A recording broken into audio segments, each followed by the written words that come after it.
Hi guys, যাদের কাছে IQ নিও 6 আছে ইউজ করছো তাদের জন্য এটা খুবই গুড নিউজ। তাদের জন্য ফানটাচ ওএস এর 14 অ্যান্ড্রয়েড 14 এর আপডেট চলে এসেছে, মানে ফানটাচ ওএস এর 14। তো ওখানে অনেক কিছু চেঞ্জেস আছে যেগুলো অনেকদিন ধরে আমরা চাইছিলাম চেঞ্জ হোক। তোমরা দেখতেই পাচ্ছ এটা বিটা ভার্সনে আছে। আমি এটাকে ইনস্টল করে নিয়েছি এবং ইনস্টল করার কিছুদিন পরে তোমাদেরকে ফুল রিভিউটা দিয়ে দেবো কি কি প্রবলেম আছে আর কি কি চেঞ্জেস হয়েছে।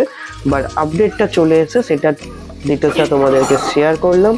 চলো দেখা হবে আবার ফুল রিভিউ ভিডিও নিয়ে। আর কি কি চেঞ্জেস হচ্ছে সেটা নিয়ে ধীরে ধীরে স্ক্রোল করছি, তোমরা চাইলে এখান থেকে দেখেও নিতে পারো। তো দেখে নাও যে কি কি চেঞ্জ হচ্ছে, বাট ফুল যে রিভিউ ভিডিওটা সেটা কিছুদিনের মধ্যেই আসবে। আমি এটাকে ভালো করে ইউজ করে দেখার পরে